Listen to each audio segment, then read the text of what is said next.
African music was going to be the music of the future, even in Europe. So I didn't want to participate in madness of commercialism. I didn't want to participate in the madness of gimmicks. I do not want African music to belong to the fashion where music comes and goes. Because where African music goes, it stays. At work one day in 2019, I listened to a musician for the first time. I was intrigued by the fact of knowing his name for years but never having heard him. Immediately, I was captivated by his sound and was hooked by the end of the day. We will be exploring the life and music of Fela Kuti on this episode of Eclectic Obsessions.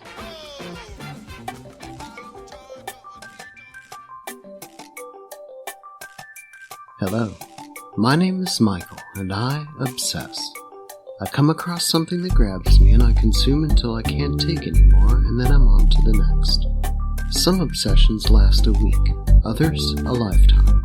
It is my intention to explore these obsessions with you as they occur while the passion is hot. Welcome to Eclectic Obsessions.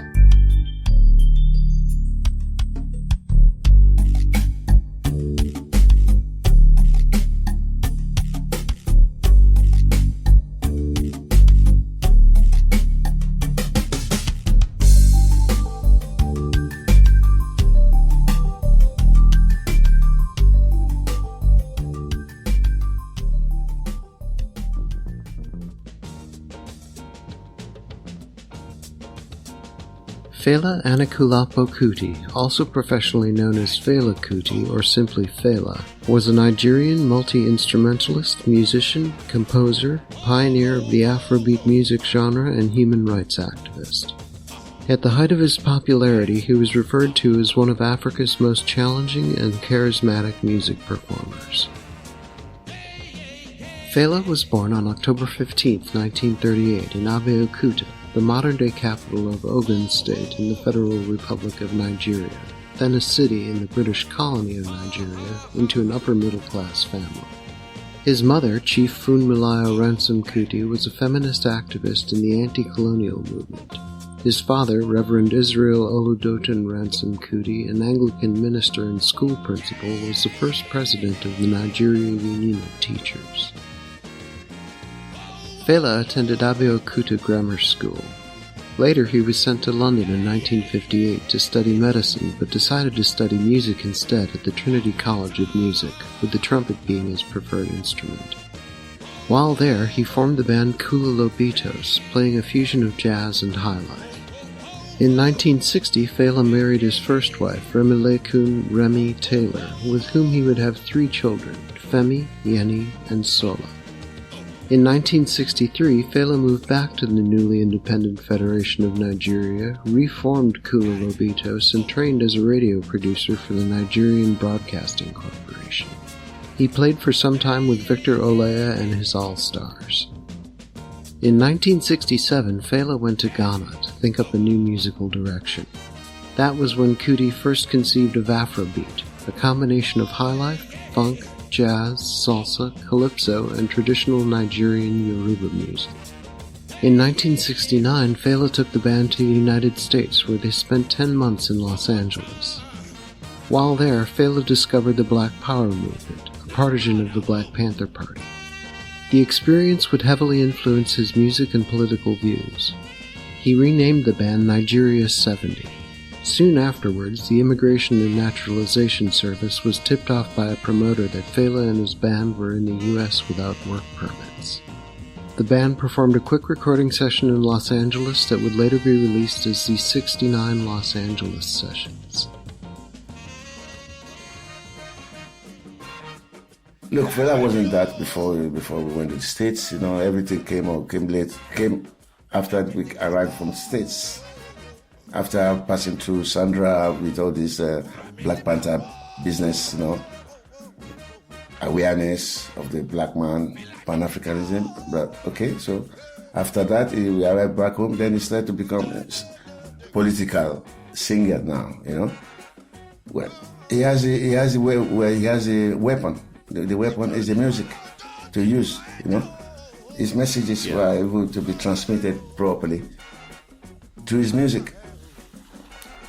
And then I was there. I wasn't the one preaching. He was the one preaching. He knows why. You know, he's politically inclined. So he wanted to add that to his music. That was Fela. After Fela and his band returned to Nigeria, lyrical themes changed from love to social issues. He formed the Kalakuta Republic, a commune, recording studio and home for the many people connected to the band that he later declared independent from the Nigerian state. According to Lindsay Barrett, the name Kalakuta derived from the infamous Black Hole of Calcutta dungeon in India. Fela set up a nightclub in the Empire Hotel, first named the Afro Spot and later the Africa Shrine, where he both performed regularly and officiated at personalized Yoruba traditional ceremonies in honor of his nation's ancestral faith. He also changed his name to Anikulapo, meaning he who carries death in his pouch, with the interpretation, I will be the master of my own destiny and will decide when it is time for death to take me. He stopped using the hyphenated surname Ransom because it was a slave name. Fela's music was gaining popularity among the Nigerian public and Africans in general. In fact, he made the decision to sing in Pidgin English so that his music could be enjoyed by individuals all over Africa, where the local languages spoken are very diverse and numerous. As popular as Fela's music had become in Nigeria and elsewhere, it was also very unpopular with the ruling government, and raids on the Kalakuta Republic were frequent. Around this time, Kuti became even more involved in the Yoruba religion.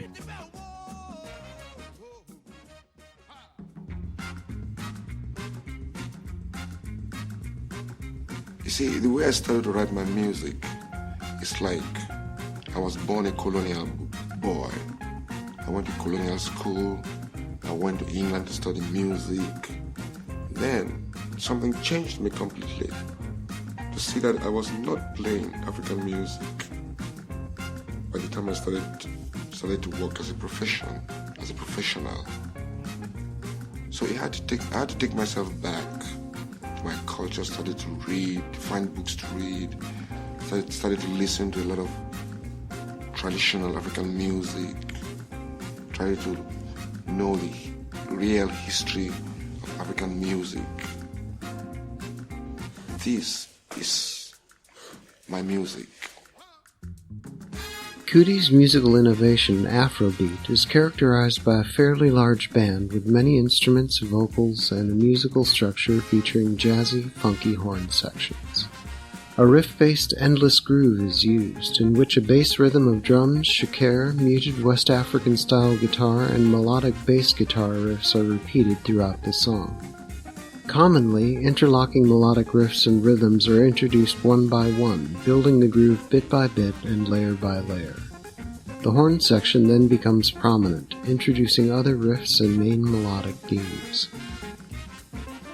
Fela's band was notable for featuring multiple musicians on the same type of instrument. This is a common technique in African and African-influenced musical styles and can be seen in both funk and hip-hop. His bands even performed with two bassists at the same time, both playing interlocking melodies and rhythms. There were always two or more guitarists. The electric West African-style guitar and Afrobeat bands are paramount, but are used to give basic structure, playing a repeating chordal melodic statement, riff, or groove. I wanted to know what music like that would sound like. It sounded revolutionary to me. It changed my whole feeling about what music could be, and for the 40 years since then I've been forcing people to listen to this record, and the 40-odd other albums by Fela. This is the music of the future. Funny thing is, it's still the music of the future, I think. It sounds still revolutionary to me, still surprising and not like anything else that we've done. Fela was a real force for musical change and for social change.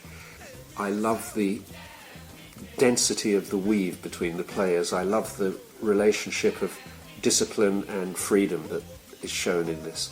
It's not jamming in the sort of do whatever you like sense, but it's not constrained parts in the orchestral sense either. So it's a conversation between players, and you can hear things bouncing off between the players, and more than anything else, you can hear the sheer excitement of these performances. Some elements often present in Fela's music are the call and response within the chorus and figurative but simple lyrics. His songs were also very long, at least 10 to 15 minutes in length, and many reached up to 45 minutes when performed live. This was one of many reasons that his music never reached a substantial degree of popularity outside Africa. His records frequently had one 30-minute track per side. Typically, there is an instrumental introduction jam, perhaps 10 to 15 minutes long, before Fela starts singing the main part of the song, which then continues for another 10 to 15 minutes. Therefore, on some recordings, one may see his songs divided into two parts, part 1 being instrumental and part 2 involving both music and singing. His main instruments were the saxophone and the keyboards, but he also played the trumpet, electric guitar, and took the occasional drum solo. Fela refused to perform songs again after he had already recorded them, which also hindered his popularity outside Africa. Fela was known for his showmanship, and his concerts were often quite outlandish and wild. He referred to his stage act as the underground spiritual game. Performance was a representation of what was relevant at the time and his other inspirations. He thought that art, and thus his own music, should have political meaning. Because my music is not for me to want to project myself as such. I do project myself because I do play the music. But what I really want to project is the happenings in the African continent itself. So I've never thought about wanting to write an African music or make a history out of it. No. My main preoccupation right now is what is making Africans retrogress. But music is a small part of it. But at the same time, I consider music to be effective, like a weapon to inform people. You see, it's a weapon to say, and it's a weapon to introduce me so I can talk when I have the chance to, like I'm doing now.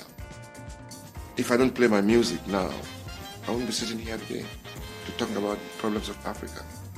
My music is like an attraction to inform people. As Fela's musical career developed, so too did his influence throughout the world. In turn, the religious aspect of his musical approach grew. Fela was a part of an Afrocentric consciousness movement that was founded on and delivered through his music. In an interview found in the Hank Bordowitz analysis Noise of the World, Fela stated, "Music is supposed to have an effect. If you're playing music and people don't feel something, you're not connecting. That's what African music is about. When you hear something, you must move. I want to move people to dance, but also to think. Music wants to dictate a better life against a bad life." Fela's music and strong sense of sharing humanist and activist ideas grew from the environment he was in. In interview footage found in Faces of Africa on CGTN Africa, he spoke of a comparison between English love songs and his own music. Yes, if you are in England, the music can be an instrument of enjoyment. You can sing about love. You can sing about whom you are going to bed with next. But in my own environment, my society is underdeveloped because of an alien system on our people.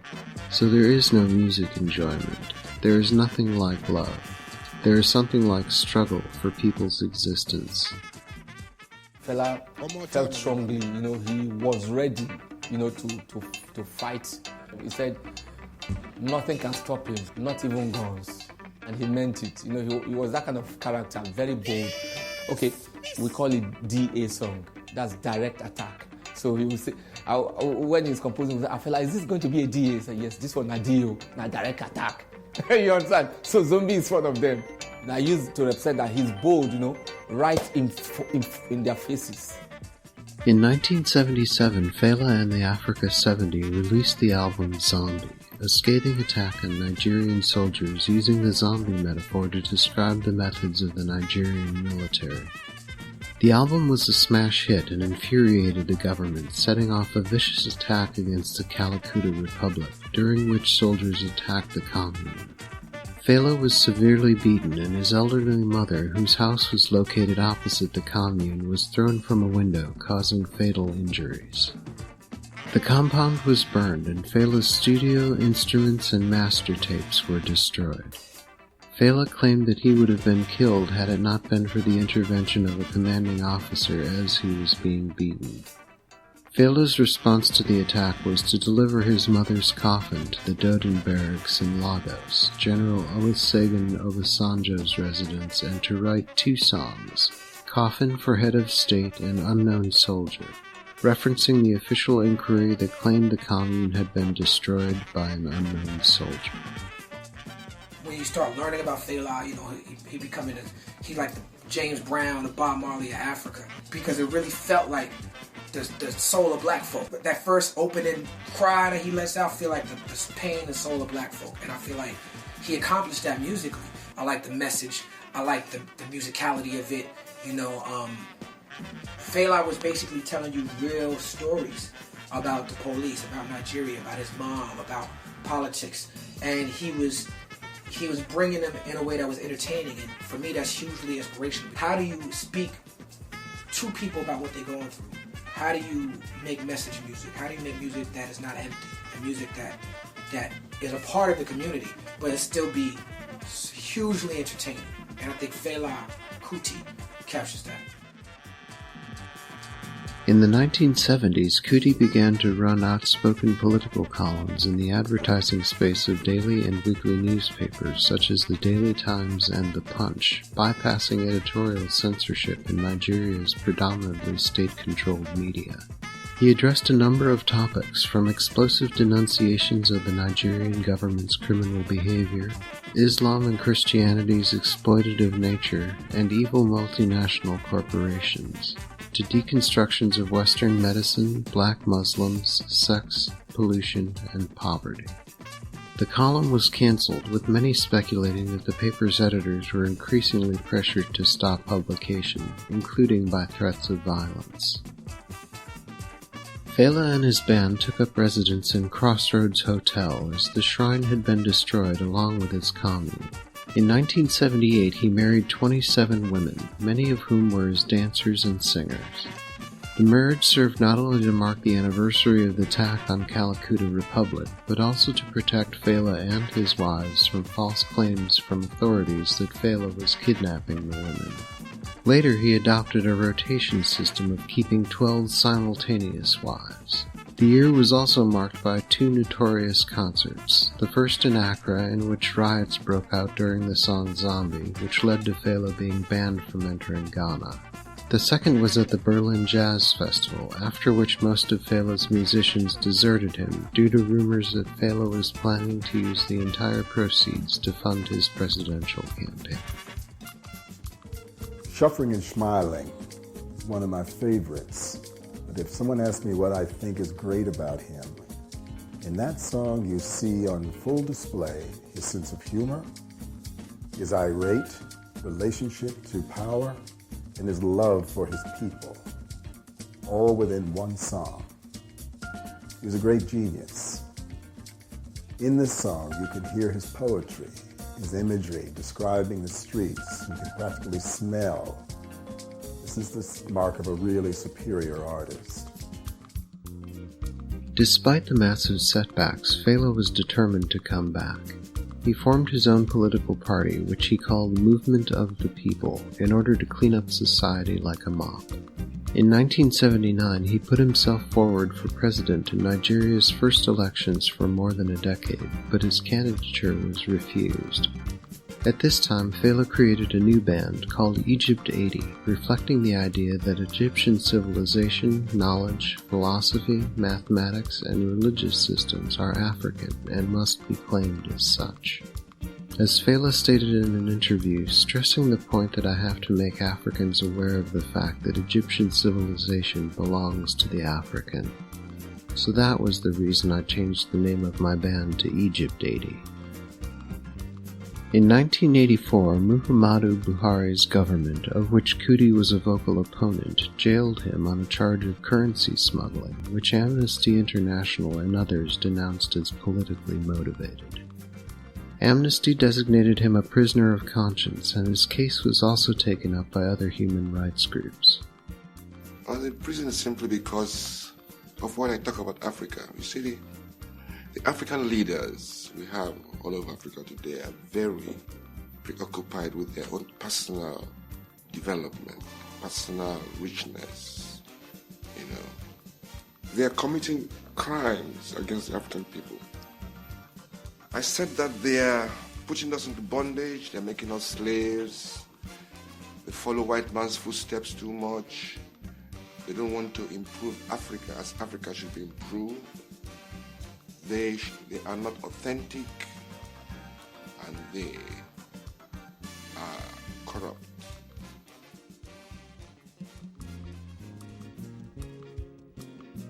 After 20 months, he was released from prison by General Ibrahim Babangida.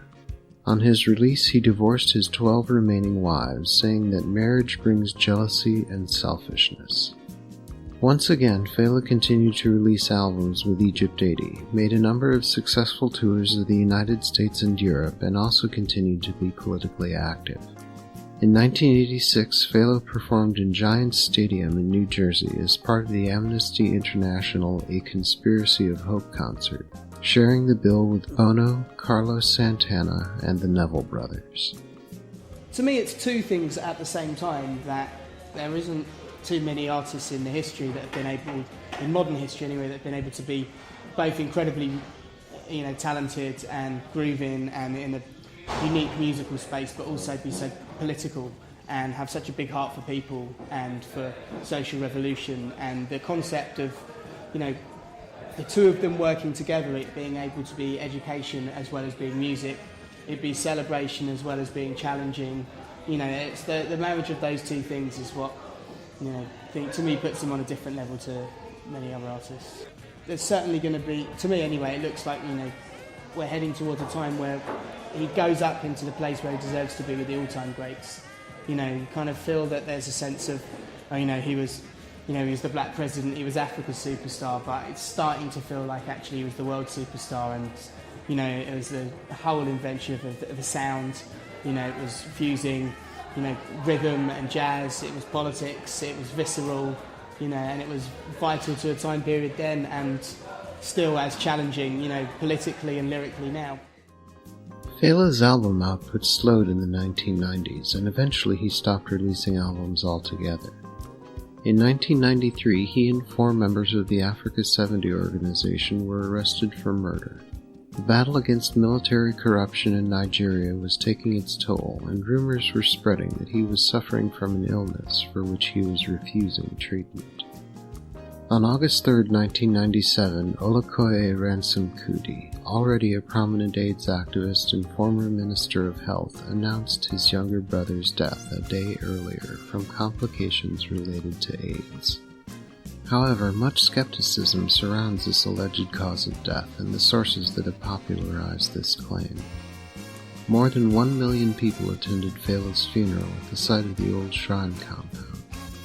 The new Africa Shrine has opened since Felas Death in a different section of Lagos under the supervision of his son Femi. Kuti is remembered as an influential icon who was brave enough to boldly voice his opinions on matters that affected the nation through his music. An annual festival, Felabration, is held each year to celebrate his life and legacy. Well, for me, he definitely is a hero. Yes, a man who's a genius and has his madness. I usually say that in every genius there's a madness, because for you to be able to stay so true to yourself, you do have to a point where you just don't care about what anybody else has to say, and you do you.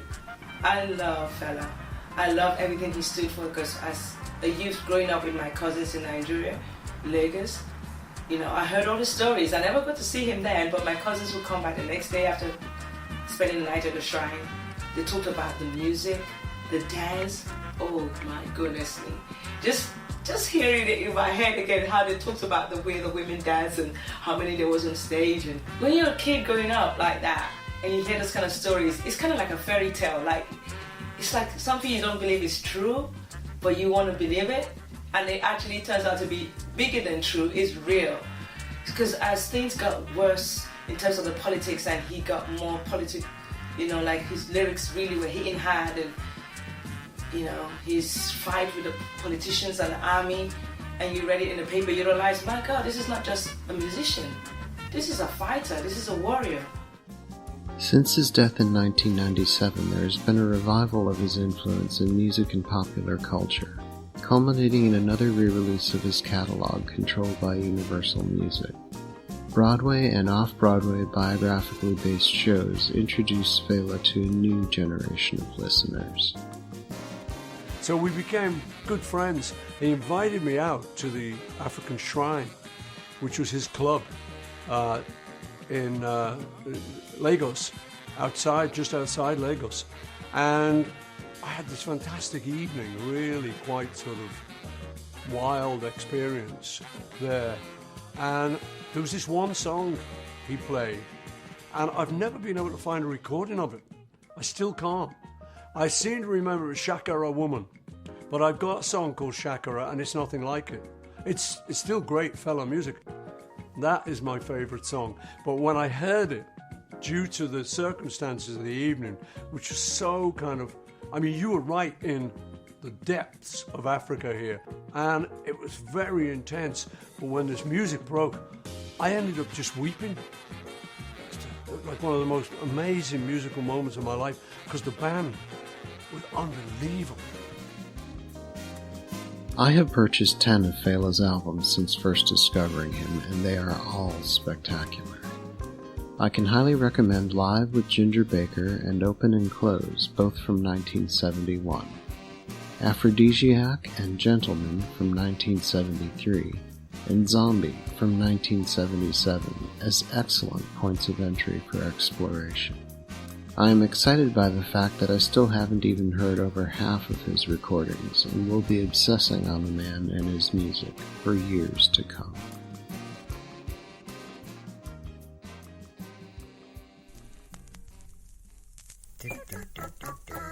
Thank you for listening to Eclectic Obsessions. If you like what you've heard, please download past episodes and subscribe on iTunes for future releases. You can follow the show on Facebook at Eclectic Obsessions, on Twitter at Eclectic Obsess 1, on Instagram at Eclectic Obsessions Podcast, and on YouTube at Eclectic Obsessions. I'd love to hear what you think. Feel free to email the show at ecobpod@gmail.com. We'll be back in 1 month's time with a new Eclectic Obsession.